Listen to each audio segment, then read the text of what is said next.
Good morning. Good morning. Good morning. Very good morning. Very, very good morning. Radhe, Radhe. Very good morning. Very, very good morning. Radhe, Radhe. Jai Shri Radhe. Jai Shri Krishna. Good morning. Good morning. Very, very good morning.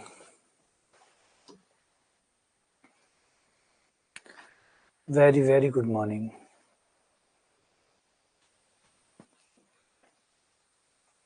Good morning. Good morning. Very good morning.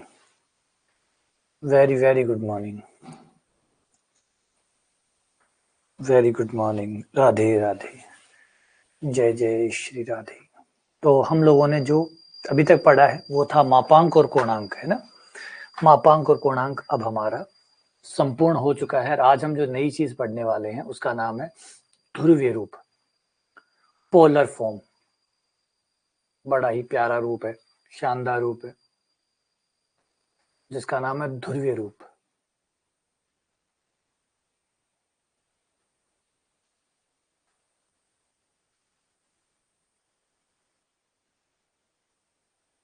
Polar form, ध्रुवीय रूप, polar form यानी ध्रुवीय रूप, ये आज हम पढ़ने वाले हैं.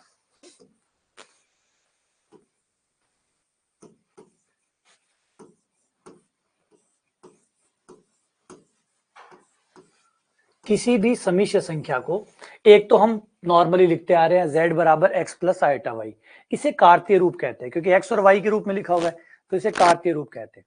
ये जो रूप है z, ये इसका वास्तविक भाग हो गया, ये इसका काल्पनिक भाग हो गया, और हम इसको इस तरीके से लिखते आ रहे हैं. ये तरीका तो हमारा है, इसको कार्तीय रूप कहते हैं. कार्टेशियन फॉर्म, कार्तीय रूप या कार्टेशियन फॉर्म.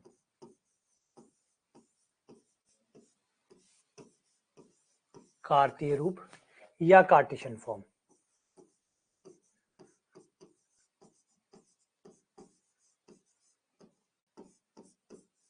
अब हम इसी कॉम्प्लेक्स नंबर को एक और नए रूप में लिखना चाहेंगे. अब हम इसी को ही एक और नए रूप में लिखना चाहेंगे जिसको ध्रुवीय रूप बोलेंगे. अब हम एक और नया रूप ऐड करने वाले हैं जिसका नाम है ध्रुवीय रूप. ये ध्रुवीय रूप क्या है, कैसे काम करता है, देखो. किसी बिंदु को बताने के लिए कि कोई बिंदु कहां पर है, उसको बताने के लिए हमारे पास दो तरीके हैं. दो तरीके. एक तरीका तो ये था कि पहले आप x चलिए, मतलब रियल लाइन पर इतना चलिए, फिर इमेजिनरी लाइन पर इतना चलिए. रियल लाइन पर इतना चलिए, इमेजिनरी लाइन पर इतना चलिए, और आप अपने बिंदु पर पहुंच जाएंगे. ठीक है, इतना आपको रियल लाइन पे चलना है, मतलब इतना रियल नंबर होगा, इतना इमेजिनरी नंबर होगा, और फाइनली आप अपने कॉम्प्लेक्स नंबर पे पहुंच जाएंगे z बराबर x प्लस आइटा y. लेकिन इसी चीज को एक और तरीके से भी तो समझाया जा सकता है. बिंदु पे तो पहुंचना है कि बिंदु कहाँ रखा हुआ है, यही तो बताना है कि बिंदु कहाँ रखा हुआ है. एक तरीका तो ये हो गया कि भाई आप x चलिए, जितना आपका रियल नंबर है पहले उतना रियल लाइन के ऊपर चलिए, फिर जितना आपका इमेजिनरी नंबर है उतना इमेजिनरी लाइन पे चलिए, और इस तरीके से आप पॉइंट के ऊपर पहुंच जाएंगे. लेकिन इसी को कहने का एक तरीका और भी है, दूसरा तरीका, इसे कहते हैं कार्तीय रूप. इस रूप को कार्तीय रूप कहा जाता है.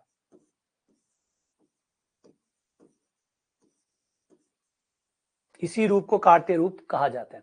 अब इसी चीज को, ये पॉइंट जो है हमारा बताना तो पॉइंट पे है ना, कि पॉइंट कहां पर है. इस पॉइंट को बताने का एक तरीका और भी है कि मैं ये बता दूं कि भैया इस कोण के ऊपर इतना चलो, तभी तो पहुंचा जा सकता है.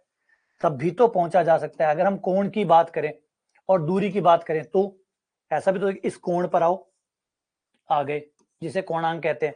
इस कोण पर आओ और इतना चलो, इतना कितना, मापांक जितना, तो भी तो पहुंच सकते हैं. बोले हाँ, ऐसे भी पहुंच सकते हैं. तो कोणांक और मापांक की सहायता से भी तो बिंदु पे पहुंच सकते हैं. एक्स और वाई से अगर हम बिंदु पे पहुंच सकते हैं तो आर और थीटा से भी पहुंच सकते हैं. भाई मैं कह दूं 45 डिग्री का कोण बनाओ और 45 डिग्री के कोण पे 3 किलोमीटर चलो, 45 डिग्री का कोण बनाओ 3 किलोमीटर चलो, तो भी तो आप पहुंच सकते हो. हाँ बिल्कुल, ऐसे भी पहुंचा जा सकता है. तो बस इसी चीज को अगर हम z को x और y के रूप में लिखते हैं तो इसे कहते हैं कार्तीय रूप.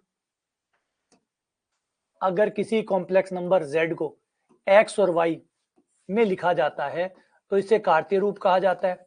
और अगर इसी z को r और थीटा, r जहां मापांक है, थीटा जहां कोणांक है, z कौन है, r कौन है, मोड z, r z का मापांक जिसको हम r कह रहे हैं, r कौन है, r है z का मापांक, जो आपका मापांक होता है, जो दूरी होती है उसको r कह रहे हैं हम लोग, और जो कोण है उसको थीटा कह रहे हैं,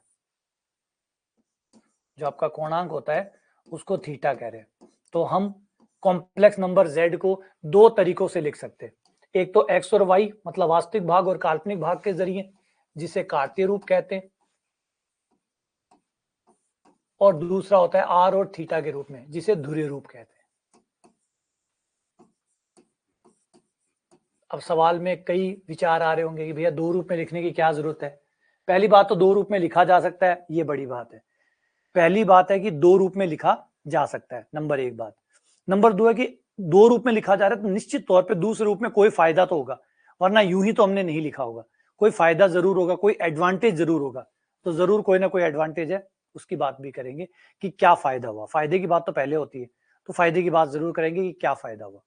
तो आ जाओ, z बराबर एक्स प्लस आइटा वाई, अगर आप ऐसे लिखते हैं तो इसको कार्तीय रूप कहते हैं। z बराबर r, यहाँ पे r मिसिंग है, आगे r है, ये ब्रैकेट है। z बराबर r bracket cos theta plus iota sine theta, इस रूप में लिखते हैं तो इसे ध्रुवीय रूप कहते हैं।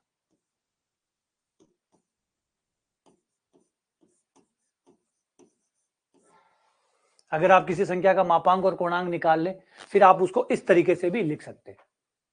किसी चीज को, कोई कॉम्प्लेक्स नंबर है, उसको ऐसे तो आप लिखते ही आए हैं, लिखिए, ये तो पहला पार्ट तो यही था, ऐसे लिखते थे। अब आप इसको ऐसे भी लिख सकते हैं, मैं करा के दिखाता हूं।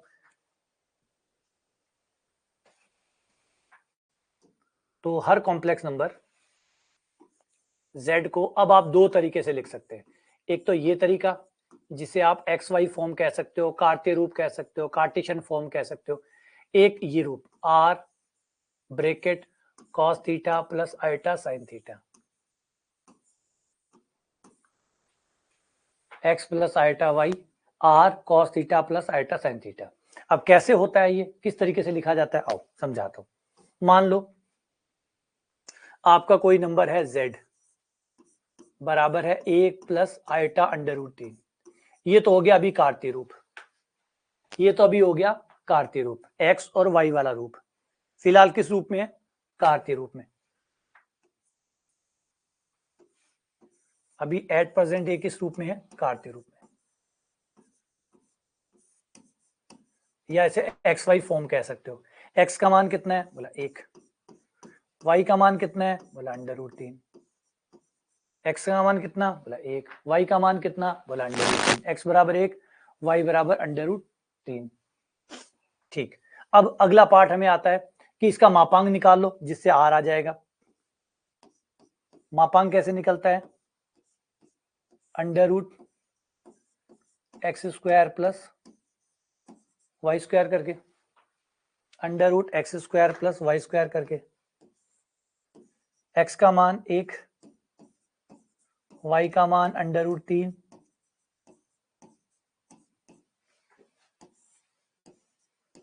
एक प्लस 3 4, 4 का 2, r का मान आ गया 2। अब कोणांक निकाल लो, यानी थीटा निकाल लो, आर्ग्यूमेंट ऑफ z, ये फर्स्ट क्वाड्रेंट का ये है तो थीटा ही आंसर होगा, थीटा ही आंसर होगा क्योंकि दोनों प्लस है तो फर्स्ट क्वाड्रेंट का है, तो जो कोणांक होगा वो थीटा ही होगा। tan इनवर्स y बटा एक्स, y का मान कितना, अंडर रूट 3, x का मान कितना 1, tan इनवर्स अंडर रूट 3 कितना हो गया, प्लस 60 डिग्री, ये कोण आ गया। ठीक है, अब आपके पास r भी आ गया और आपके पास कोणांक भी आ गया। दोनों आने के बाद ये रहा आपका इस कॉम्प्लेक्स नंबर का, इसी का ध्रुवीय रूप, z बराबर r cos theta plus iota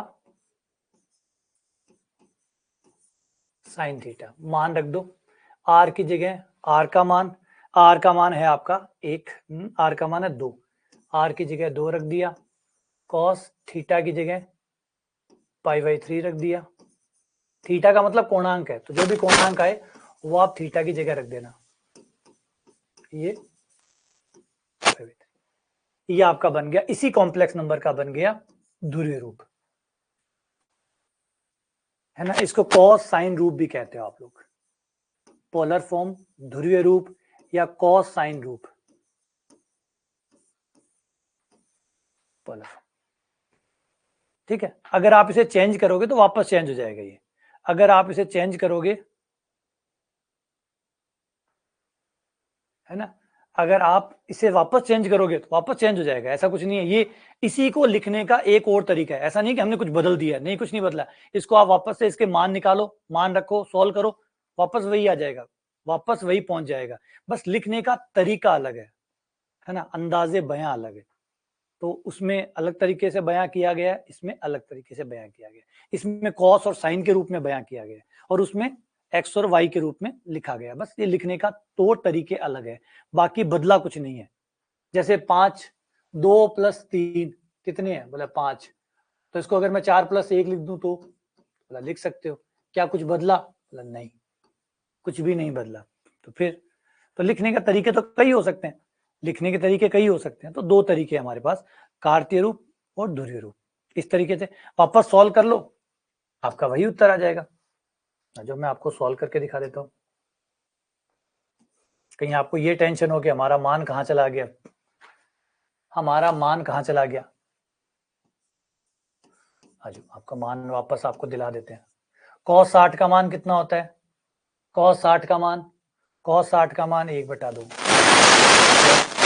sin 60 का मान 3/2 होता है।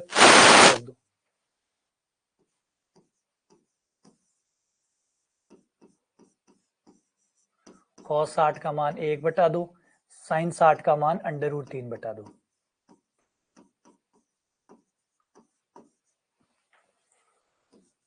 दो से गुणा कर दो, 1 + 8 √3। ये वापस आ गया, वही है,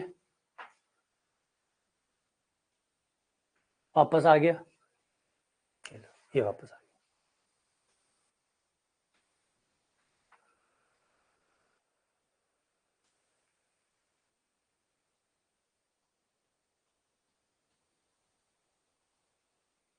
क्लियर है, ये बात हो गई।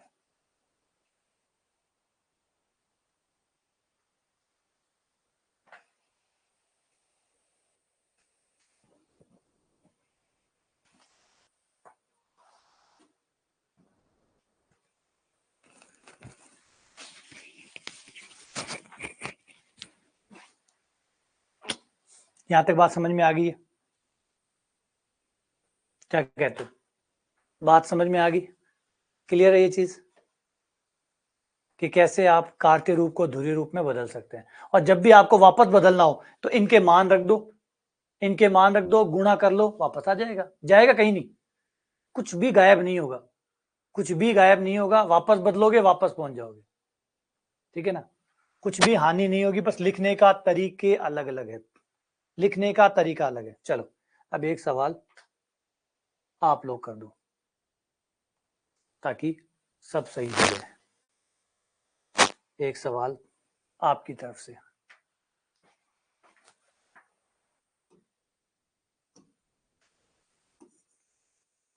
z बराबर 1 + आयोटा, इसका ध्रुवीय रूप लिख के बताओ, इसका ध्रुवीय रूप लिख के बताओ, z बराबर 1 + आयोटा।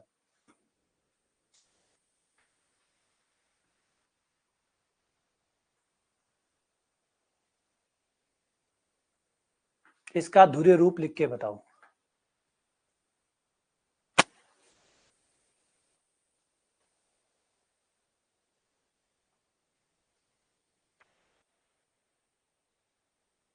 ठीक है, शाबाश, बढ़िया।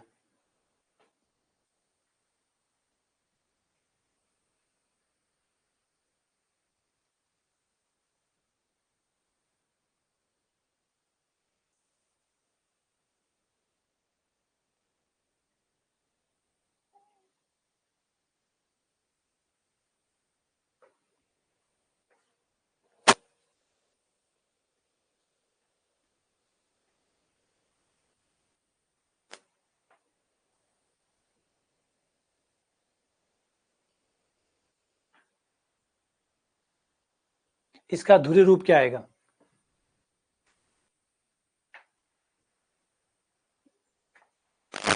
बिल्कुल सही, बिल्कुल सही। पहले आप इसके लिए r निकालेंगे, r यानी मोड z, वो आपका आ जाएगा अंडर रूट 1 का स्क्वायर प्लस 1 का स्क्वायर, अंडर रूट 2, ठीक है, अंडर रूट 2। फिर इसके बाद कोणांक,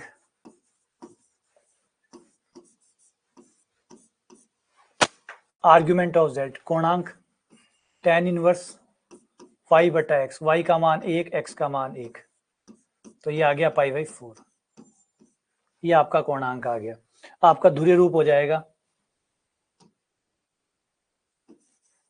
r cos थीटा प्लस अल्टा साइन थीटा,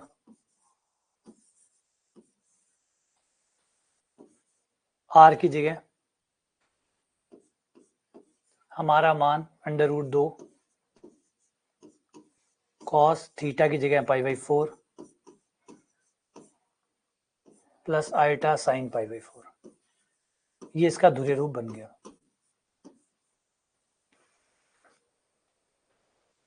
ठीक है, ये आपका आंसर है। बिल्कुल। अच्छा, एक विधि और बताता हूं ध्रुवीय रूप की, जो नॉर्मली किताबों में पाई जाती है, अन्य विधि, ध्रुवीय रूप में बदलने की अन्य विधि।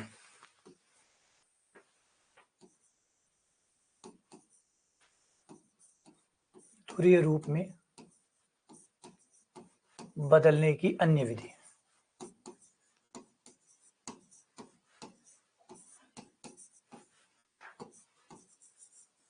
एक तो ये हो गया मापांक और कोणांक, लिख के आप इसे ध्रुवीय रूप में बदल सकते हैं। एक और तरीका भी है ध्रुवीय रूप में बदलने का, एक और मेथड भी है जिससे आप इसको बदल सकते हैं। ठीक है, ध्रुवीय रूप में बदलने की अन्य विधियां, जो कि आपकी है, मान लो ये z है 1/2 प्लस आयटा अंडर रूट 3/2, ध्यान देना इस पे, ध्यान देना, z बराबर 1/2 प्लस आयटा अंडर रूट 3/2, ये आपका, इसको ध्रुवीय रूप में बदलना है। तो एक तरीका तो ये है, x निकाल लो, y निकाल लो, फिर मापांक निकाल लो और कोणांक निकाल लो और वैसे चेंज कर दो। किताबें क्या करती है, इस तरीके से ना करके किताबें मानती है कि भाई ये जो x होगा ये r cos थीटा ही तो होगा। जब आप ध्रुवीय रूप में बदलते हैं तो आपका x किसके बराबर होता है, r cos थीटा के बराबर, बिल्कुल यही होता है। आमने सामने देखो इसे, अगर हम इसे देखें और आमने सामने देखें तो यही होगा। अगर मैं इस ब्रैकेट को खोल दूं तो क्या आएगा, r cos थीटा, वास्तविक भाग r cos थीटा आएगा, वो किसके बराबर होगा, x के बराबर, तो r cos थीटा बराबर हुआ x, और आगे r sin थीटा, काल्पनिक भाग आएगा r sin थीटा, वो किसके बराबर होगा, y के बराबर, तो r cos थीटा x के बराबर होगा, r sin थीटा y के बराबर होगा। तो इससे आप r और थीटा निकाल सकते हो। बिल्कुल सही बात है, क्या गलत कहा, कुछ भी गलत नहीं कहा, है ना। ये आपका x है, ये आपका y है, और आपका x जो होता है वो r cos थीटा के बराबर होता है, और जो y होता है वो आपका r sin थीटा होता है। तो किताबें इसे ऐसे लिखेगी, x बराबर r cos थीटा, y बराबर r sin थीटा। ये भी तरीका है, देखो तरीके अपने कई हो सकते हैं ना, एक चीज के कई तरीके हो सकते हैं, तो ये कई तरीकों में बात हो रही है। तो इस तरीके से भी आप कर सकते हैं, x बराबर r cos थीटा, y बराबर r sin थीटा। x का मान कितना है, 1/2, 1/2 बराबर r cos theta, under root 3/2 बराबर r sin थीटा। अब दोनों का वर्ग करके जोड़ दो, इससे आपको r का मान मिल जाएगा। वर्ग करके जोड़ने पर, वर्ग करके जोड़ने पर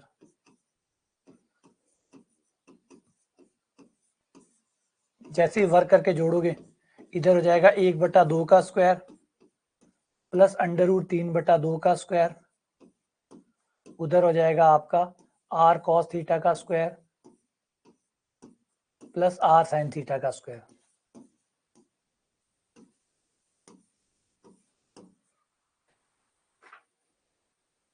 अच्छा, वर्ग करके क्यों जोड़ा, वर्ग करके क्यों जोड़ा,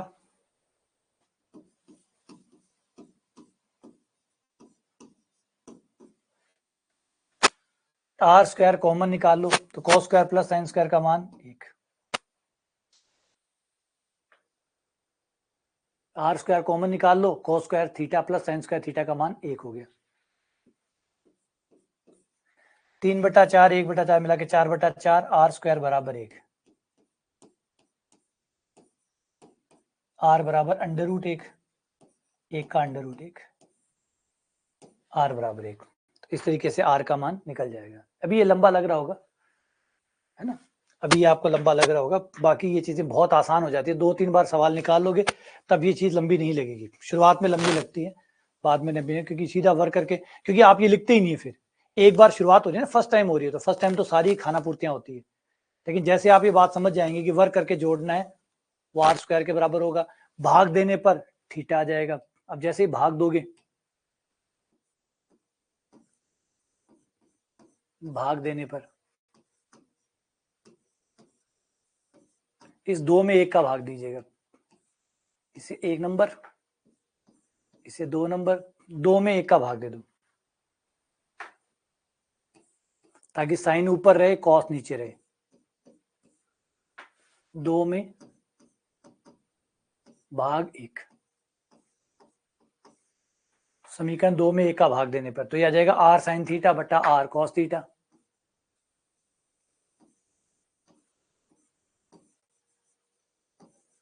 बराबर अंडर रूट 3/2 बटे 1/2। आर से आर कट गया, इस बार आर को हटा दिया, देखो भाग देने पर आर हट गया, टेन थीटा आ गया, टेन थीटा आ गया अंडर रूट 3, थीटा बराबर आ गया 60 डिग्री। ये लो, तो इस तरीके से आर और थीटा, किताबों में आपको ये तरीका मिलेगा, किताबें इस तरीके से यूज करेगी, ठीक, जिससे आपका ये आ जाएगा। अब इसका ध्रुवीय रूप बना लो, R cos theta plus iota sine theta. R की जगह आर का मान रख दो, आर का मान 1 है, कॉस थीटा का मान π/3 है, प्लस आइटा साइन π/3। ये इसका ध्रुवीय रूप तैयार हो गया, ये इसका ध्रुवीय रूप तैयार हो गया। डिफरेंस तो हो ही नहीं सकता, डिफरेंस के लिए कौन कह रहा है, मैं तो कह रहा हूं अन्य विधियां। अन्य विधि का मतलब ये नहीं कि आपको कोई दूसरा उत्तर देगी, अन्य विधि का मतलब है उसी का उत्तर निकालने का एक और तरीका, अल्टरनेट मेथड।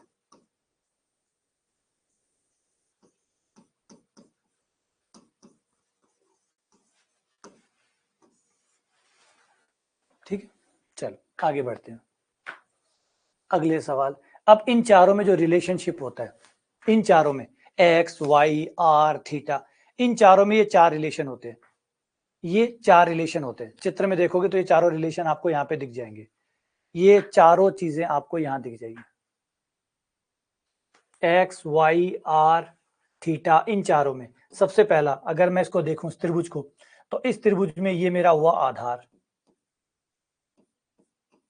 है ना, ये बेस हो गया, ये लंब यानी परपेंडिकुलर हो गया, ये मेरा कर्ण हो गया। तो सबसे पहला रिजल्ट तो पाइथागोरस लगा दो, पाइथागोरस से लंब का स्क्वायर प्लस आधार का स्क्वायर बराबर कर्ण का स्क्वायर, ये आ जाएगा रिलेशन नंबर 3।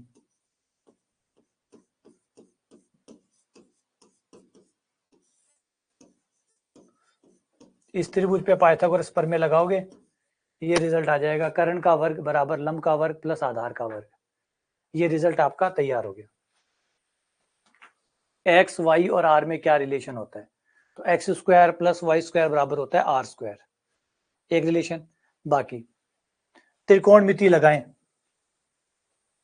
तो हमें एक रिजल्ट और मिल जाएगा, ये हमारा आधार है, ये कर्ण है, तो हम जानते हैं कि साइन थीटा बराबर होता है कॉस थीटा बराबर, पहले कॉस थीटा से शुरू करते हैं, कॉस थीटा बराबर होता है आधार बटा कर्ण,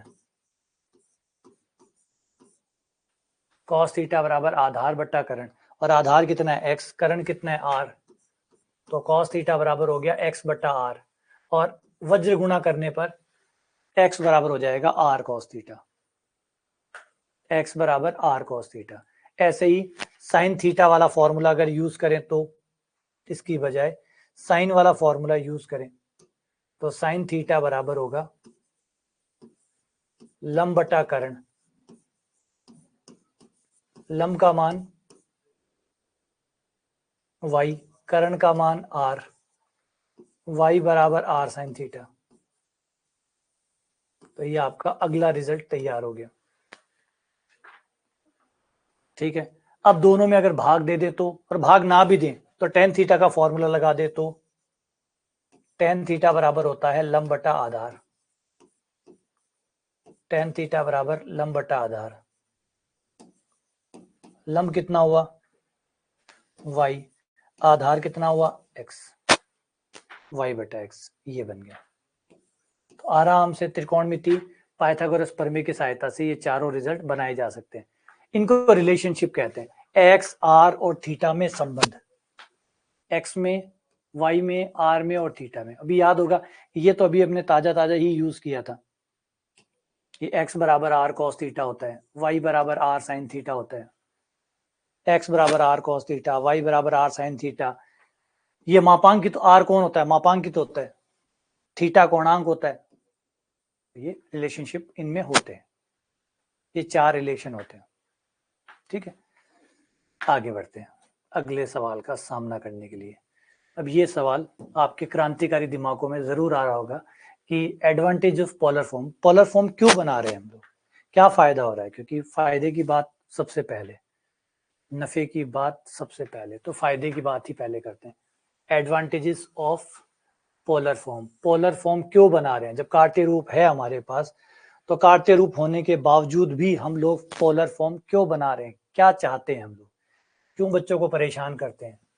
इन बच्चों ने हमारा क्या बिगाड़ा है जो हम नई नई चीजें लाके इनका खून पीते हैं। तो जवाब है ऐसा नहीं है, हम आपका जीवन आसान करना चाहते हैं, इसलिए ऐसा किया जाता है। जब भी आप दो कॉम्प्लेक्स नंबरों की गुणा करते हैं तो आपको बहुत परेशानी होती है। बोला हाँ होती है। एक Z1 ले लो, एक Z2 ले लो। जब भी आप दो कॉम्प्लेक्स नंबरों की गुणा करते हैं तो आपका गुणा करने का मन बिल्कुल भी नहीं करता, लेकिन मजबूरन आपको करना पड़ता है क्योंकि पेपर में आएगा। तो जब आप गुणा करते हैं तो बेमन से ही सही आप करते हैं। करते कैसे हैं, पहले x1 को उठाया, x2 से गुणा किया, फिर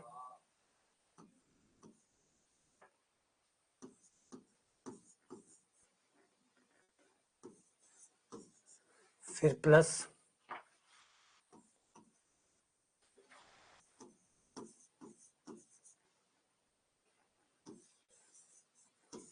फिर plus,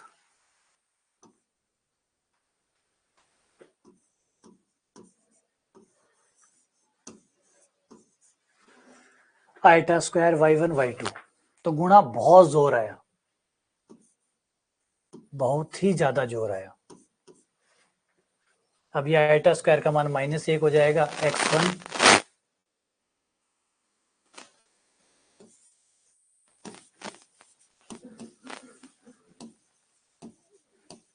x1 x2 minus y1 y2।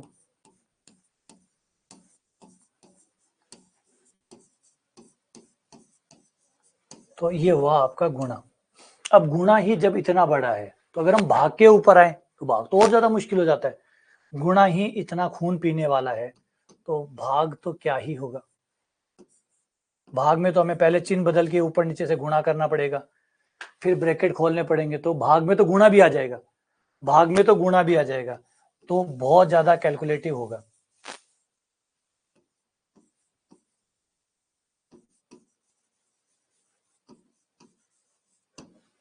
बहुत ज्यादा कैलकुलेटिव होगा। लेकिन अब इसी बात को आसान करने के लिए कि ये कैलकुलेशन इतना ना जाए, ये तो दो चीजों की गुणा की है।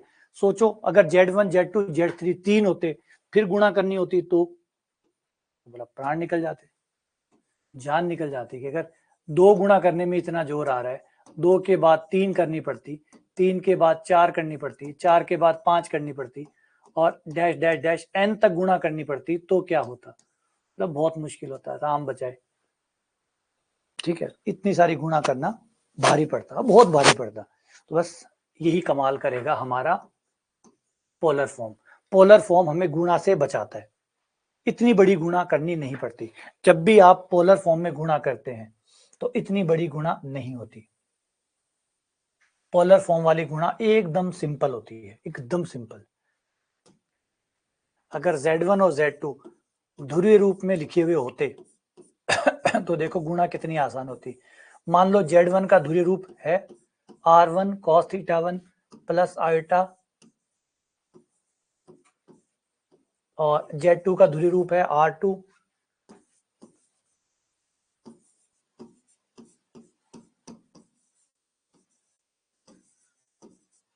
जब आप इनकी गुणा करोगे तो गुणा करने पर ये हो जाएगा R1 R2 cos, cos से cos के कोण जुड़ जाएंगे, sin से sin के कोण जुड़ जाएंगे।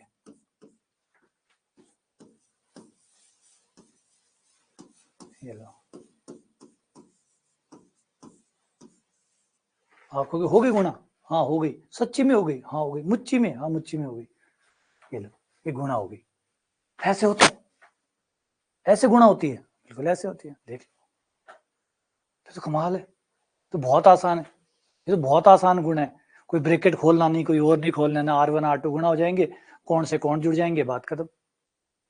भाग करके बताओ, भाग और करके बताओ। बिल्कुल कायदा बताया, भाग भी करके बताता हूँ।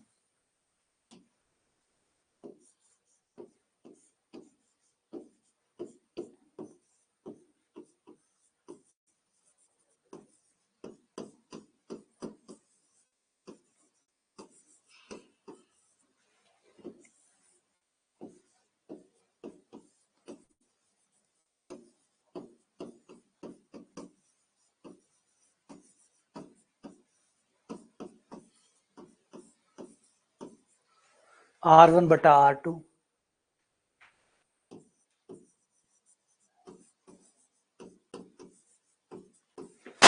ये लो भाग।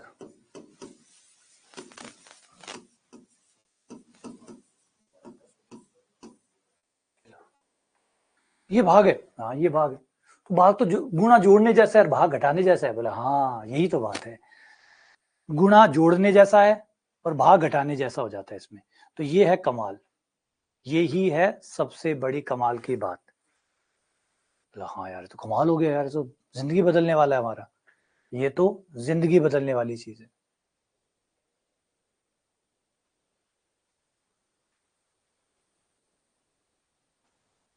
पर ये तो कमाल हो गया यार।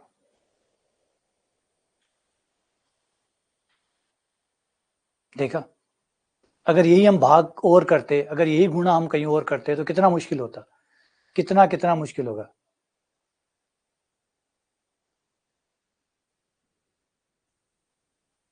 बोला हाँ यार ये तो कमाल की बात है, ये तो जबरदस्त चीज है।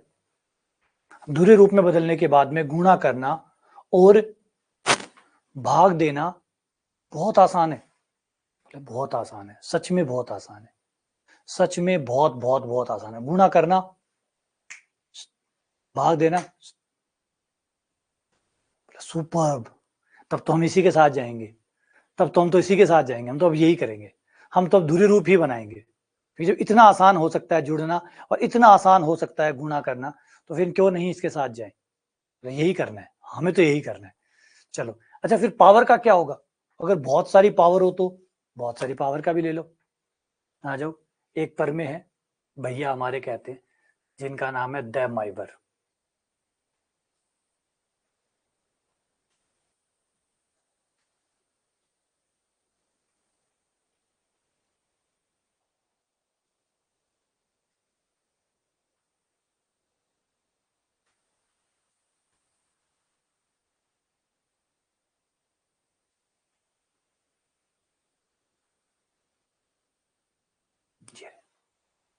द माइबर बहुत बहुत महत्वपूर्ण, इंपॉर्टेंट, बहुत शानदार पर्सन है द माइबर। द माइबर वो व्यक्ति है जिन्होंने प्रोबेबिलिटी की शुरुआत की थी।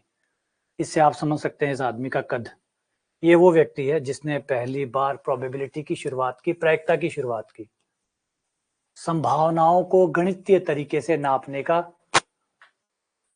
फायदा बनाया कि कैसे आप संभावनाओं को, जैसे बारिश हो रही है तो बारिश हो रही, तो बारिश तो पहले भी होती थी, बारिश तो पहले भी होती थी, है ना, लेकिन पहले बारिश होती थी, लेकिन बारिश की संभावना का नाप करना नहीं आता था, हमें नापना नहीं आता था कि कितने % चांस है कि बारिश होगी।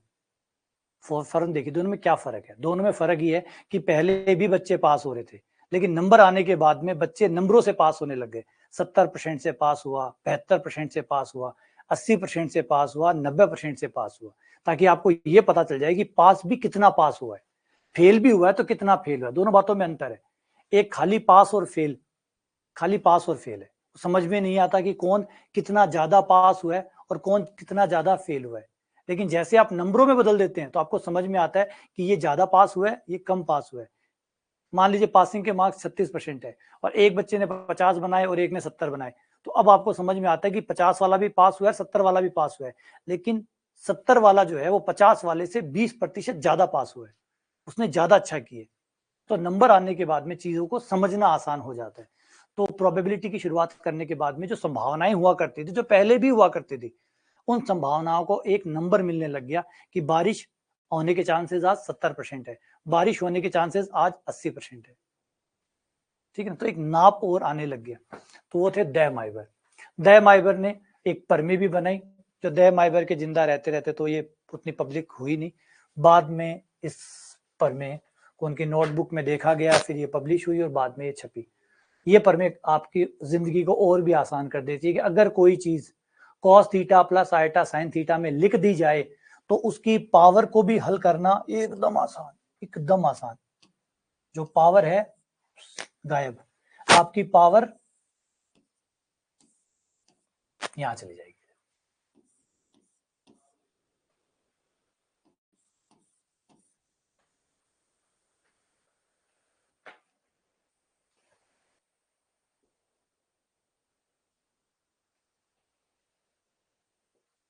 सचिन देखो, मुझसे फालतू बातें मत पूछो यार। देखो मुझे नहीं पता, मुझे गणित के बाहर ज्यादा मेरा नॉलेज नहीं है। मेरा क्षेत्र केवल इतना है, ईएसबी क्या कर रहा है, आरपीएससी क्या कर रहा है, मुझे नहीं पता होता। सच्ची बता रहा हूँ, ना मैं अखबार पढ़ता हूँ, ना मैं किताबें पढ़ता हूँ। मैं अपने ही सब्जेक्ट के बारे में ज्यादातर जानता हूँ। मुझे नहीं पता कि कहाँ क्या हो रहा है। सच्ची बता रहा हूँ, मैं झूठ नहीं बोलता। मैं ना तो आज तक देखता हूँ, ना मैं कोई टीवी चैनल देखता हूँ, ना मैं कोई न्यूज़पेपर पढ़ता हूँ। मुझे नहीं पता कि वो क्या कर रहे हैं लोग, और मैं इन क्लासों में ऐसे जवाब देना भी नहीं चाहता। मैंने ये बात साफ सख्त कही हुई है। और फिर ज्यादा आप लोग मैसेज करोगे, मैं आपको ब्लॉक कर दूंगा यहाँ से, मैं आप लोगों को ब्लॉक कर दूंगा। पहली बात बोल रहा हूँ, मुझे मैथ्स के अलावा ज्यादा बातें नहीं समझ में आती। आप फालतू में मैसेज करके मेरा टाइम खराब करेंगे। मेरे ये टॉपिक है मेरा, इससे रिलेटेड कोई प्रॉब्लम है तो इन क्लासों में पूछिए, और इससे रिलेटेड नहीं है तो ये रहे हेल्पलाइन नंबर, इन पे कॉल करिए। टाइम खराब मत करिए मेरा, ठीक है ना। देखिए पढ़ते पढ़ते बिना मतलब मूड खराब करते हो, खाली एक मैसेज पे लगे पड़े हो, पढ़ने का तुम्हारा मन नहीं करता, खाली सवाल पूछ पूछ के डिस्टर्ब करने की कोशिश करते हो। ये रहे नंबर, करो कॉल, पूछो उनसे, वो ज्यादा जानते हैं मुझसे ज्यादा कि क्या है क्या नहीं है, क्या हो रहा है, कहाँ क्या हो रहा है, इनसे पूछिए। ये मुझसे ज्यादा बेटर जानते हैं। मैं सारा दिन क्लास में रहता हूँ, मुझे जेड समझ में आता है, जेड बार समझ में आता है। कहाँ मुझे समझ में आता है कि कौन क्या छाप रहा है, कौन क्या निकाल रहा है, कौन क्या कर रहा है। उनसे पूछो जो इसको जानते हैं, और मुझसे ये पूछिए जो मैं पढ़ाता हूँ वो मेरे बारे में। तो इसलिए टाइम खराब मत करे, है ना। टॉपिक के बारे में मुझसे बात करिए। फालतू में यार सुबह सुबह आके इनको तो पढ़ने का तुम्हारा मन करता नहीं है, पढ़े पढ़े मैसेज करते रहते हो। सर आज यहाँ पे ये हो गया, सर आज यहाँ पे ये हो गया, सर आज यहाँ पे ये हो गया, आज अखबार में ये खबर छपी है, आपकी क्या राय है। अरे मेरी राय क्या मायने रखती है? कौन हूं मैं राय देने वाला? कौन हूं मैं? कोई मुख्यमंत्री, शिक्षा मंत्री क्या हूं मैं? कौन मेरी राय के मायने रखता है? तो फिर बस, और जो होगा वो सबके सामने होगा, छुपा के तो कुछ होगा नहीं। संभावनाओं पे बात करना चाहते हो, 1 महीने बाद क्या होगा, 15 दिन बाद क्या होगा, मुझे क्या पता क्या होगा। मैं पढ़ा सकता हूँ, वही मुझे अच्छे से आता है, वो मैं अच्छे से कर सकता हूँ। उसके अलावा कौन क्या कर रहा है, क्या नहीं कर रहा है, क्या छाप रहा है, क्या लिख रहा है, वो तुम उनसे पूछो, मुझसे ना पूछो। मुझसे ये पूछो कॉम्प्लेक्स नंबर, ये मुझे पता है। दया माइबर के बारे में पूछो। दया माइबर के बारे में अभी 2 बताने लगूंगा, तुम्हारे नसें फूल जाएंगी, तुम्हारा सर में दर्द होने लग जाएगा। ओ दया माइबर क्यों बता रहे हो? ठीक है, तो ये चीज है जो मुझे आती है, और इसी के बारे में अच्छा काम करता हूं मैं, यही मैं ज्यादा अच्छे से बता सकता हूँ। तो इसलिए ये ना पूछो कि किसने क्या छापा है, क्या निकाला है। जो निकाला है वो जाओ, यूट्यूब भरा पड़ा है इन चीजों के लिए, आपको अन्य जानकारी देने के लिए।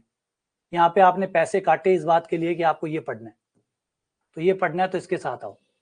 चलो वापस चलते हैं, दया माइबर पे आते हैं। तो दया माइबर की परमे, ये सबसे इंटरेस्टिंग पार्ट जो लगता है इस परमे का, ये बहुत फेमस परमे है, इस पे एक सवाल जरूर आएगा, इस पे एक सवाल जरूर आएगा। ये परमे क्या कहती है? ये परमे कहती है कि आपकी जो पावर है, आपकी जो पावर है वो गायब हो जाएगी और वो पावर चली जाएगी कोणों के साथ, वो पावर कोणों के साथ चली जाएगी। आपके जो कोण है ना,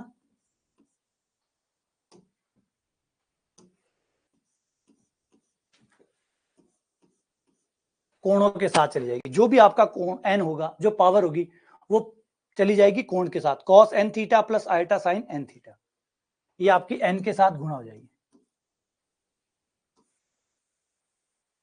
एन थीटा। ठीक है, एग्जाम्पल के लिए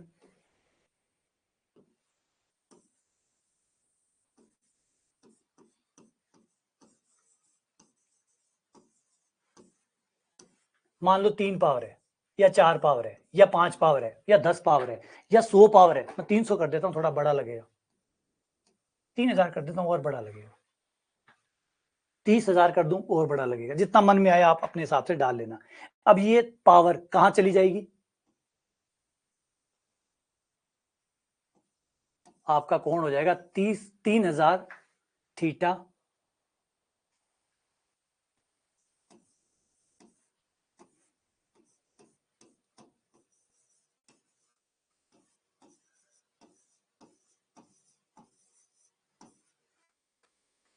cos 3,000 theta plus iota sine 3,000 theta. ये पावर खत्म। अब आप सोचिए कि अगर दूरी रूप ना होता तो 3,000 पावर का मतलब समझते हैं आप? 3,000 पावर का मतलब हमें 3,000 बार गुणा करना पड़ता, हमें 3,000 बार गुणा करना पड़ता। 3,000 बार, कल्पना करके देखो एक बार। अगर ये धुरी रूप ना होता, इसके एडवांटेज देखिए, एडवांटेज समझिए कि अगर ये ना होता तो हमें 3,000 बार गुणा करना पड़ता। 1 2 3 4 5, और ये शायद हम आने वाले 100 सालों में भी इसको खोल नहीं पाते। 3,000 गुणा बहुत बड़ी होती है। 3,000 वाली गुणा जो है ना वो बहुत बड़ी होती है। 3,000 आपको लग रहा होगा नंबर छोटा है, नंबर छोटा नहीं है, बहुत बड़ा नंबर है। अगर आप दो ब्रैकेट की दो ब्रैकेट से गुणा करते हैं, दो ब्रैकेट्स की दो ब्रैकेट से गुणा करते हैं तो 4 डब्बे खुलते हैं। अगर आप x प्लस वाई को a प्लस बी से गुणा करते हैं तो जो बाहर आएंगे वो 4 डब्बे आएंगे।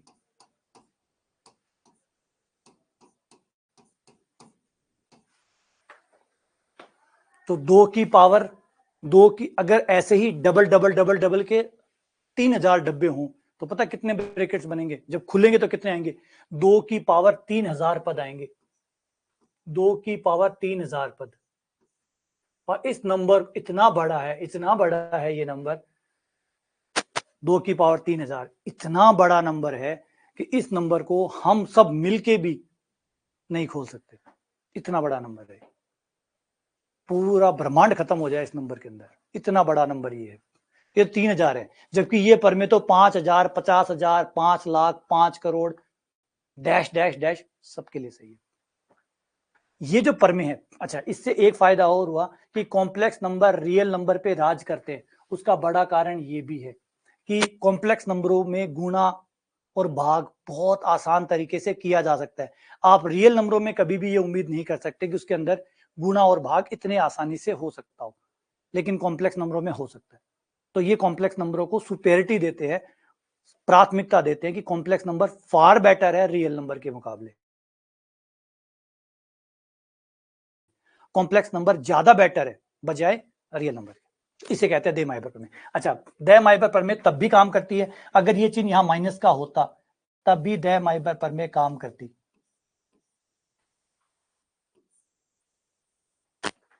अगर माइनस का चिन्ह होता तो दे माइबर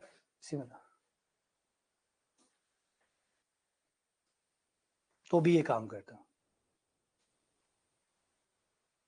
तो ये बात समझ में आया? तो ये है पावर को खत्म करने का सबसे आसान तरीका।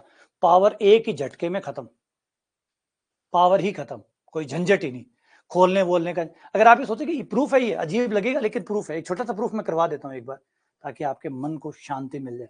आपको लगेगा यार ये सर गड़बड़ बता रहे हैं, कुछ गलत कह रहे हैं। गलत नहीं कह रहा हूँ, गणित में कह रहा हूँ तो पुख्ता ही कह रहा हूँ। हाँ, गणित के बाहर कुछ बोलता हूँ तो शायद डाउट हो सकता है, गणित के अंदर बोल रहा हूँ तो पुख्ता बोल रहा हूँ। चलो आ जाओ, ये प्रूफ करा देता हूँ। छोटा सा प्रूफ देख लो, इसके लिए 2 के लिए प्रूफ करवा देता हूँ आपको। मैं 2 के लिए प्रूफ करा देता हूँ, cos theta plus iota sine theta का स्क्वायर। अब हमारी प्रमेय क्या कहती है? दे माइबर तो कहती है कि ये उत्तर आएगा, लेकिन हमारे अभी पहले गले नहीं उतर रहा होगा कि ये कैसे आ गया यार, 2 पावर 2 थीटा कैसे बन गया, 2 पावर 2 थीटा कैसे बन गया। कई लोगों को शक होगा, होना भी चाहिए, कायदे की बात है, गणित है, क्यूरियोसिटी से चलती है, तो होना भी चाहिए कि 2 पावर दुगना कौन हो गया, ऐसे कैसे हो गई। आज इसको समझते हैं हुआ क्या है। हुआ प्रॉपर चैनल से,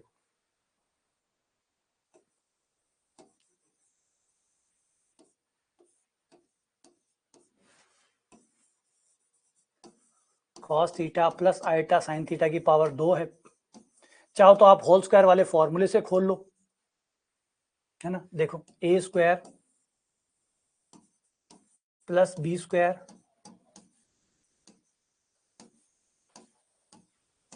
प्लस 2ab,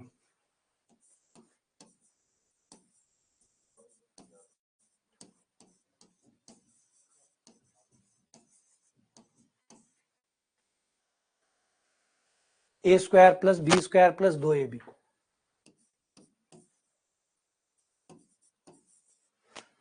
आइटा स्क्वायर का मान -1, आइटा स्क्वायर का मान -1, माइनस आ गया, 2 iota cos theta sine theta. हम जानते हैं कि 2 फॉर्मूले कि cos square theta minus sine square theta बराबर होता है cos 2 theta, 2 sine theta cos theta बराबर होता है साइन 2 थीटा।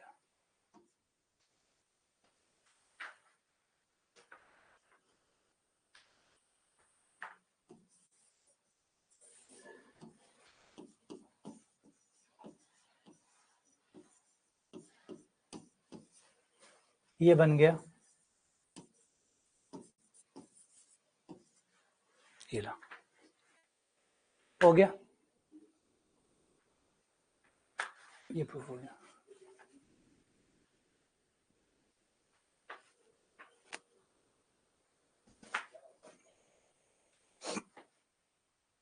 ये रहा cos 2 theta plus iota sine 2 theta बन गया। ये फाइनली सारे आपस में सॉल्व हो हुआकर ये आपके कोण को ही उतना करते हैं। जितनी पावर होती है ना वो कोण को ही बढ़ाते रहते हैं। लगता तो है कि पावर खुलेगी, पावर आएगी, आती पावर ही है, आती पावर ही है, लेकिन वो पावर लास्ट में सेटल होते होते वो सारी पावर कोणों में जाके एडजस्ट हो जाती है। होता वैसे ही है, जैसे नॉर्मल तरीके से आप खोलते हैं वैसे ही खुलता है, सब कुछ वही होता है। लेकिन ये जो पावर्स होती है ना, ये लास्ट में फॉर्मूला बन के सारी पावर आपके कोणों के साथ ही रीसेट हो जाती है। इसीलिए ये प्रमेय महत्वपूर्ण और सुंदर प्रमेय कि आप चाहे कितनी भी पावर बना लो, कितनी भी पावर खोलो, लास्ट में ये पावर आपके सिर्फ कोण को ही बढ़ाएगी, कोण को ही उतना गुणा करेगी। ये दयमाइबर की प्रमेय। अच्छा, इसके अलावा एक और चीज और लेते हैं, इसी पे हमारे भी काम आएगी।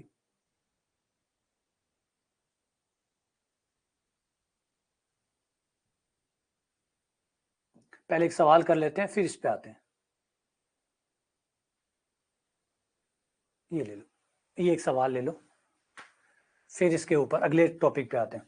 Cos theta plus iota sine theta, cos 2 theta plus iota sine 2 theta n dash dash dash cos n theta plus iota sine n theta बराबर 1 है। तो बताइए थीटा का मान क्या होगा। बराबर है तो थीटा का मान क्या होगा।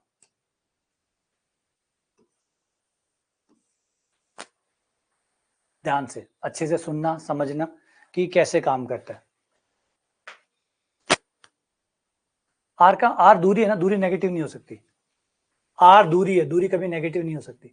तो अगर मैं गुणा करूं तो देखो सबके सब सभी के सभी दूरी रूप में है, सबके सब दूरी रूप में है, और सब दूरी रूप में है तो इनका कॉस के कोण जुड़ जाएंगे, गुणा करने पर कॉस के कोण जुड़ जाएंगे, theta plus 2 theta plus 3 theta, cos वाले सारे कोण जुड़ गए, प्लस आयोटा साइन के कोण जुड़ गए,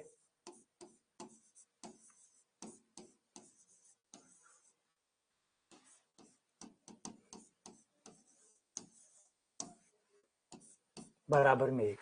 ये लो, ये हो गई गुणा। अब देखिए कितनी आसान गुणा हो रही है, कितनी आसान है, इतने सारे ब्रैकेट है, अगर नॉर्मल गुणा करते तो जान निकल जाए, और इतने इतने ब्रैकेट खोलने, इतने इतने ब्रैकेट्स गुणा करने। अब गुणा में क्या हुआ, कुछ नहीं, कॉस के सारे कोण जुड़ गए प्लस आइटा साइन के सारे कोण जुड़ गए, ये गुणा है, ये तो गुणा है इनकी। कॉस के सारे कोण जोड़ दो प्लस आइटा साइन के सारे कोण जोड़ दो, ये इनको जोड़ते हैं, कॉस थीटा कॉमन निकाल लो,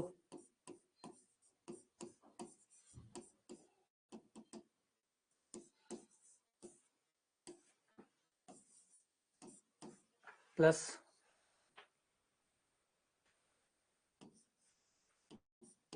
आइटा साइन, यहां पे भी आ जाओ,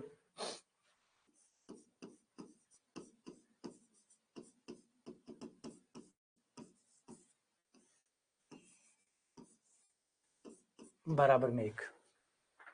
हम जानते हैं कि प्राकृत संख्याओं का योग, प्राकृत संख्याओं का योग 1 प्लस 2 प्लस 3 प्लस 4 से लेकर n तक प्राकृत संख्याओं का योग बराबर होता है n प्लस 1 बटा 2, n प्लस 1 बटा 2।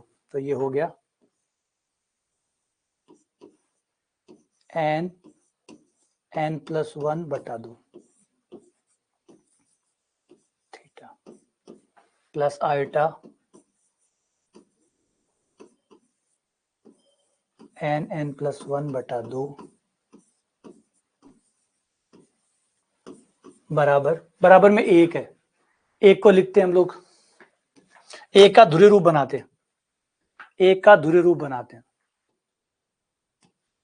1 बराबर हो गया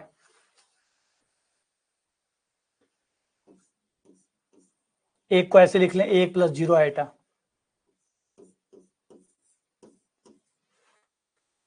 1 प्लस 0 आइटा, तो इसका ध्रुवीय रूप बन जाएगा, ध्रुवीय रूप वैसे ये कौन सी लाइन पे होगा, आपके एक्स एक्स पे होगा, आपके एक्स एक्स पे होगा, आर का मान 1 आएगा, थीटा का मान 0 आएगा, cos 0 plus iota sine 0, cos 0 plus iota sine 0, ये इसका ध्रुवीय रूप हो गया, कॉस 0 प्लस आइटा साइन 0। देख के बताया जा सकता है ध्रुवीय रूप, ए कहां होगा, एक एक्स एक्स पे ही तो होगा, ठीक है, एक का ध्रुवीय रूप में लिख दिया, कॉस 0 प्लस आइटा साइन 0। अब अगला पार्ट, तुलना करेंगे, कॉस से कॉस की तुलना, साइन से साइन की तुलना, कॉस से कॉस की तुलना, साइन से साइन की तुलना, कॉस से कॉस की तुलना, साइन से साइन की तुलना, वास्तविक भाग से वास्तविक भाग की तुलना, काल्पनिक भाग से काल्पनिक भाग की तुलना।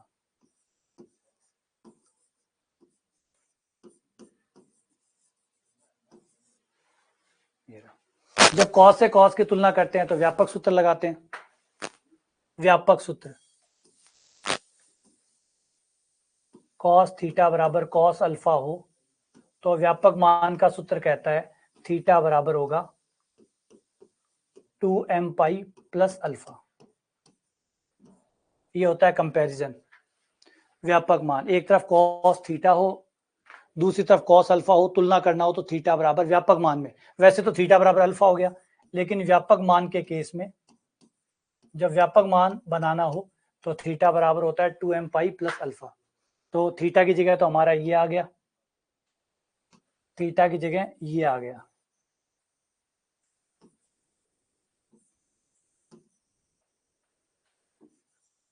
तो थीटा की जगह n प्लस 1 बटा 2 थीटा बराबर 2m pi plus alpha, alpha की जगह 0 आ गया, थीटा का मान निकाल लो, थीटा बराबर हो गया 4m पाई बटा n प्लस 1, 4m पाई बटा n प्लस 1, ये हमारा आंसर आ गया।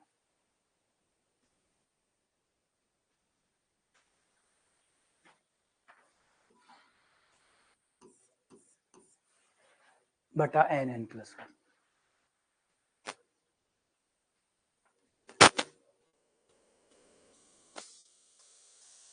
व्यापक मान आपको वहां ट्रिग्नोमेट्री से पढ़ना पड़ेगा, त्रिकोणमिति से पढ़ना पड़ेगा व्यापक मान, तो वहां पे अच्छे से समझ में आ जाएगा।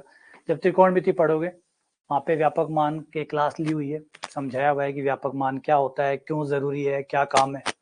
देखो मैंने आपको ये चीज पहले बताई है, कुछ चीजें बीच में काम आएंगी लेकिन वो कहीं और पड़ी हुई है या कहीं और पढ़ाई जाएगी, या तो कहीं और पड़ी हुई है या कहीं और पढ़ाई जाएगी, क्योंकि सारी चीज अब कॉस यहाँ आया, अब पूरा कॉस तो यहाँ नहीं पढ़ाया जा सकता क्योंकि वो त्रिकोणमिति में आया हुआ है, तो वो चीज त्रिकोणमिति की है, वो त्रिकोणमिति में आएगी, है ना। जैसे अभी ये फॉर्मूला है, अभी हमने एक फॉर्मूला और यूज किया था,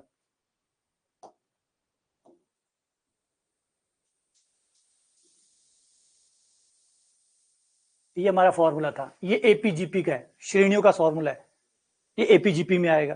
तो यही चीज होगी आपकी, कुछ चीजें यहाँ पे मिलेंगी, कुछ चीजें वहां से सीखोगे, कुछ चीजें वहां से सीखोगे, तो जैसे जैसे पढ़ते जाओगे चीजें, पीछे वाली चीजें भी अच्छी होती जाएगी, पीछे वाली चीजें भी अच्छे से होती जाएगी, ठीक है ना। अब ये जो चीज अभी आपने सीखी है व्यापक मान वाली, ये जब आप त्रिकोणमिति पढ़ेंगे तब जाके समझ में आएगा, तो यहां से ये चीज ठीक हो जाएगी, ये चीज वहां से ठीक होते यहां से ठीक हो जाएगी, ठीक है।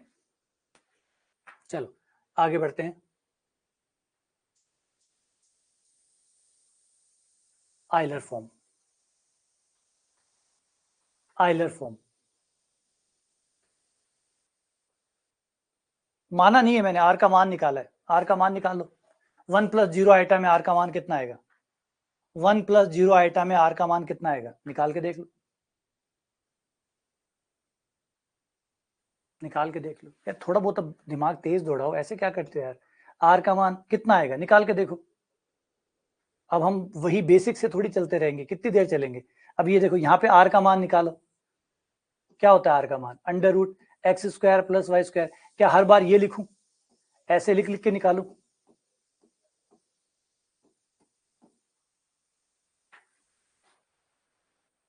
है ना। अब हमारी 5वीं क्लास चल रही है, तो 5वीं क्लास में हम इतना उम्मीद करते हैं कि भैया अब आप ये चीजें तो एटलीस्ट, क्योंकि हर क्लास में पढ़ा दिया है तो पढ़ाने के बाद आप समझ गए होंगे और आपने दोहरा लिया होगा। अब हर बार मैं आर का मान ऐसे निकाल के दिखाऊंगा आपको, है ना। तो ये क्या अब ये सही है कि आर का मान मैं ऐसे अंडर रूट डाल के फिर पूरा ब्रैकेट लगा के निकाल के दिखाऊं, नहीं।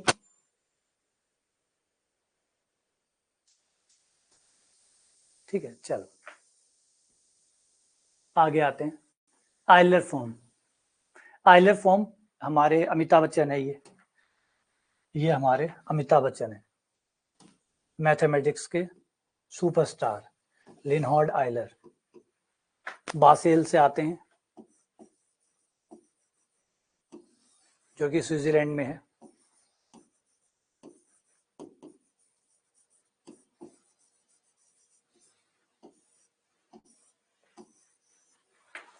और इन्होंने अपनी जिंदगी में जितना भी उस समय जब ये जीवित थे, जब इन्होंने काम किया था, उस समय तक मैथमेटिक्स, जितनी भी मैथमेटिक्स थी, जितनी भी मैथमेटिक्स अवेलेबल थी उस समय, 1/3 भाग जो मैथमेटिक्स का था वो लिनहार्ड आइलर का था।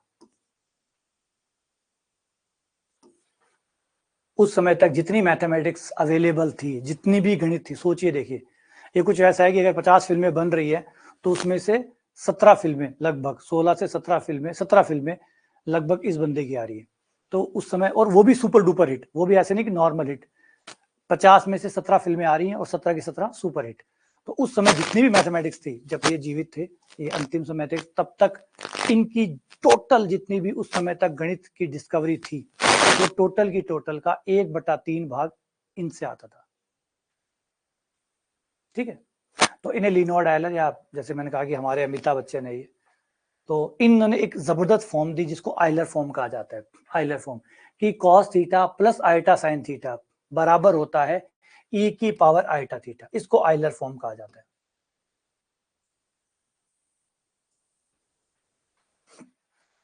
इसे आइलर फॉर्म कहा जाता है, इसे आइलर फॉर्म कहा जाता है। बड़ा अजीब है लेकिन कमाल ही कर दिया। पहली बात तो ये cos theta plus iota sine theta का भी मतलब एकदम ही इनको भी खत्म कर दिया, ये भी मत करो, बस e⁻ iota theta. cos theta plus iota sine theta भी कुछ नहीं है, बल्कि ये e⁻ आयटा थीटा। आप इसको बंद करके ऐसे लिख सकते हैं, ई की पावर आयटा थीटा, इसे कहा गया आयलर फॉर्म। प्रूफ है ये, है ना। शायद अभी आप इंटरेस्टेड नहीं होंगे ज्यादा इसके प्रूफ में, वरना बाकायदा इसका प्रूफ है कि कैसे ये परमे आई। कभी हाँ आइलर इसकी मैं यार बहुत इच्छा रहती है कि मैं ये कुछ चीजें है ना, कुछ बेसिक चीजों के प्रूफ मैं आपको जरूर करूँ। मैं जानता हूँ कि आप बड़े मजबूर है, परीक्षा का टाइम है, आप लोगों के पास समय नहीं होगा, तो फिर मेरे दिमाग में आया कि एक अचानक ये विचार आया था।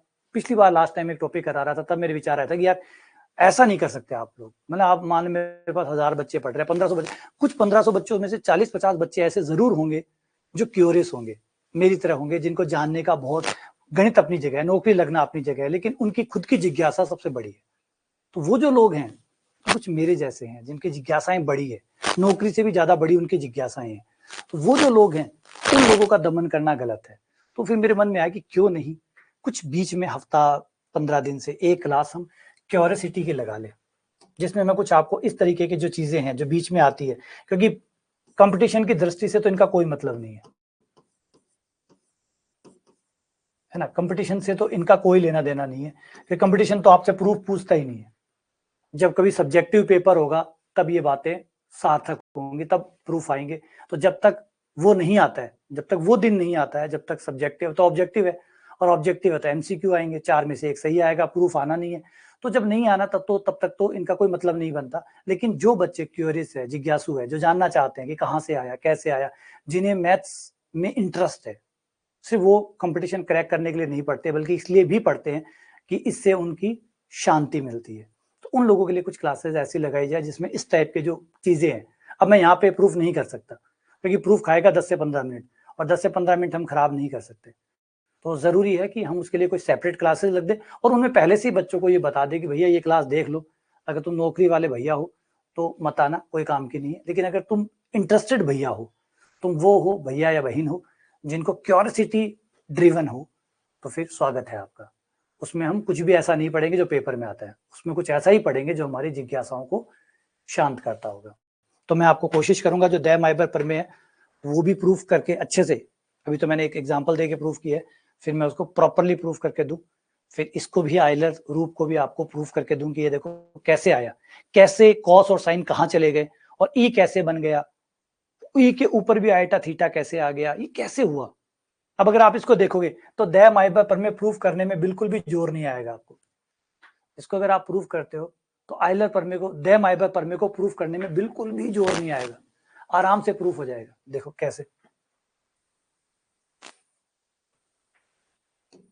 इसे देख के तो सिर्फ सेकंडों का खेल है। मैंने दोनों तरफ n पावर कर दूं, दोनों तरफ n पावर लेने पर बराबर हो जाएगा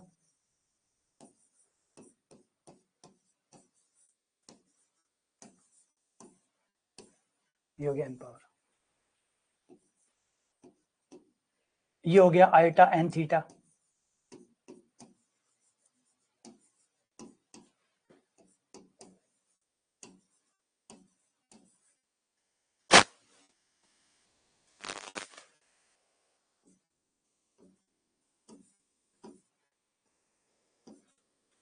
ये हो गया।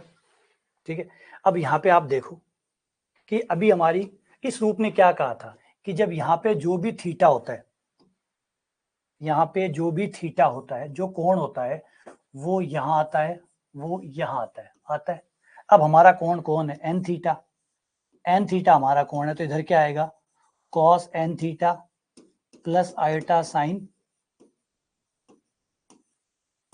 Cos n theta plus iota sine n theta, और ये हो गया cos theta plus iota sine theta.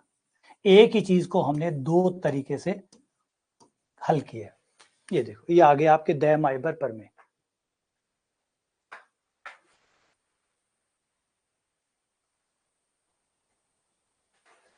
ये हो गया, देखो आंसर आ गया, cos n theta plus iota sine n theta, यही तो है दय माइबर प्रमेय। दय माइबर प्रमेय हम लेकिन आइलर से कॉपी नहीं किए दय माइबर ने, दे-माइबर का प्रूफ अलग है, मैं तो इस आइलर फॉर्म में बता रहा हूँ कि कितना आसान हो जाता है दे-माइबर को प्रूफ करना। ये दोनों तरफ n पावर ले लो, ये n पावर होगी, ये n पावर होगी, दोनों तरफ n पावर ले ली, ये n थीटा बन गया। तो इसी को अगर मैं वापस इससे खोलूं तो ये रूप क्या कहता है कि जो भी कोण होगा वो कॉस के साथ भी आएगा, वो साइन के साथ भी आएगा। अब कोण कितना है, n थीटा, तो क्या आएगा cos n theta plus iota sine n theta.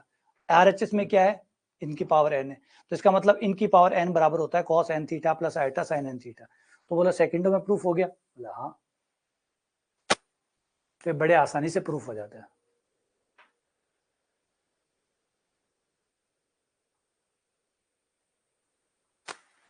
ठीक है, तो ये थे आइलर का फॉर्म।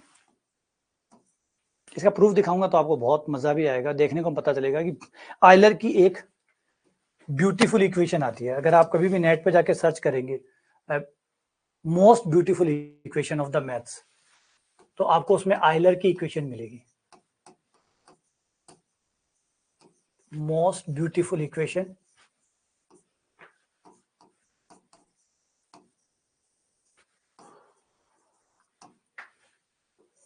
अगर आप सर्च करते हैं तो आपको ये इक्वेशन मिलती है, e की पावर आइटा पाई प्लस 1 बराबर 0। कभी भी नेट पे जाके सर्च करेंगे तो आपको ये इक्वेशन मिलेगी, e की पावर आइटा पाई प्लस 1 बराबर 0। कभी भी आप नेट पे जाके सर्च करिए, गूगल पे जाके, कि मोस्ट ब्यूटीफुल इक्वेशन क्या है, तो मोस्ट ब्यूटीफुल इक्वेशन में आपको ये मिलेगी, e की पावर आइटा पाई प्लस 1 बराबर 0। बहुत लोग इस पे सहमत भी है, पता सहमत क्यों है, इसमें क्या खास बात है, इसमें सारे इंग्रेडिएंट्स है, सारे इंग्रेडिएंट जिनसे मैथ्स बनती है, जिससे मैथ्स बनती है, सारे इंग्रेडिएंट्स इसके अंदर है। ध्यान से देखो तो सब चीजें इसके अंदर, देखो देखो, सबसे पहले ये रहा 0 नथिंग, ये रहा 1 जिससे सारे नंबर बनते हैं, जिससे सारे नंबर बनते हैं 1 1 प्लस 1 2 2 प्लस 1 3 3 प्लस 1 1। ठीक है, ये रहा आपका काल्पनिक आयोटा, इमेजिनरी नंबर। ये रहा पाई, पाई के बारे में क्या क्या बताएं, पाई तो पाई है, कमाल है। अगला है ई, अगला है इक्वल का साइन, आगे है प्लस। एक इक्वेशन में सब है, एक इक्वेशन में वास्तविकता भी है, काल्पनिकता भी है। देखो वास्तविकता भी है, काल्पनिकता भी है। ई पाई 1 0 ये सब रियल है, आइटा काल्पनिक है, तो इसमें वास्तविकता भी है, काल्पनिकता भी है, और सारे इंग्रेडिएंट्स भी है। 0 भी है, नथिंग, जब सब खत्म हो जाएगा 0, कुछ नहीं बचता। जहां से सब शुरू होता है 1 0 है, 1 है, पाई है जिससे सर्कल बनता है, सर्कल से दुनिया बनती है। इसमें ई है जो एक्सपोनेंशियल है, ई एक्सपोनेंशियल ग्राफ, ई की पावर एक्स जिसको आप कहते हैं, वो है, आयोटा है, तो इसमें सब है। और ये आया किसी से, इसी से आ जाता है। अगर आप थीटा का मान पाई रखें तो आइलर फॉर्म से ये चीज व्युत्पन्न हो जाती है। अगर मैं थीटा का मान पाई रखूं तो ये देखो, ई की पावर आयोटा पाई बराबर कॉस पाई प्लस आयोटा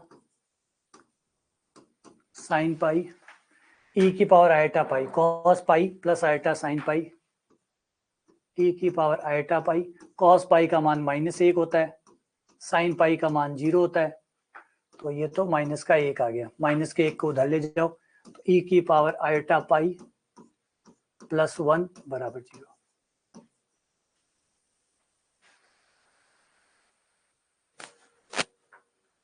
अगर आपने एमएससी करी है, 0 और 1 को जितना मैंने बताया वो बहुत छोटा है। अगर आप 0 और 1 अगर आपने एमएससी की है तो आप 0 और 1 को समझते होंगे कि 0 1 क्या होते हैं। 0 1 आइडेंटिटीज होते हैं, आइडेंटिटीज होते हैं, तत्समक होते हैं। जोड़ का तत्समक, 1 होता है गुणा का तत्समक। और तत्समक का रोल क्या होता है ये वो समझ सकता है जिसने रिंग थ्योरी पढ़ी है ना, फील्ड थ्योरी पढ़ी है। रिंग थ्योरी आप पढ़ेंगे तो आपको समझ में आएगा 0 और 1 कितने महत्वपूर्ण अंक होते हैं, कितने महत्वपूर्ण पार्ट होते हैं। इन्हें तत्समक कहा जाता है। 0 को कहा जाता है योज्य तत्समक, 1 को कहा जाता है गुणन तत्समक। तो ये दोनों तत्समक है, मतलब इनसे ही सारी संक्रियाएं पूरी आगे बढ़ती है। तो 0 यहाँ है, 1 यहाँ है, प्लस यहाँ है, गुणा यहाँ है, गुणा भी है, ई भी यहाँ है, पाई भी यहाँ है, आइटा भी यहाँ है, इक्वल भी यहाँ है, यहाँ सब है।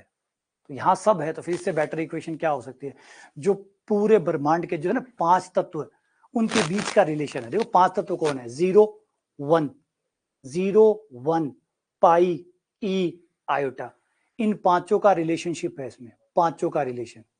जैसे हम कहते हैं ना, हम 5 तत्वों से बने हुए हैं, आकाश, अग्नि, वायु, जल, है ना, 5 तत्व। तो हमारी गणित भी 5 तत्वों से बनी हुई है।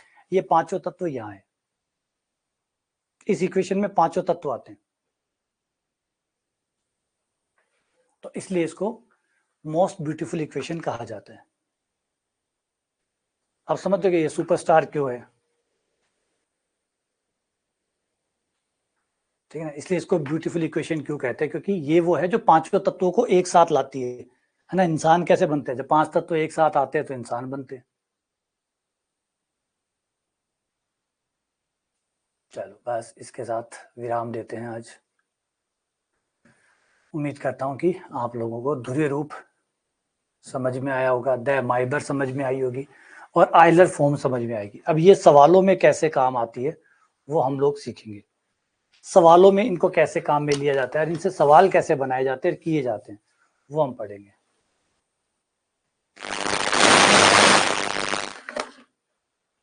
बिल्कुल बिल्कुल, ठीक है, ओके, मिलते हैं आप लोगों से भी, देखते हैं, ठीक है।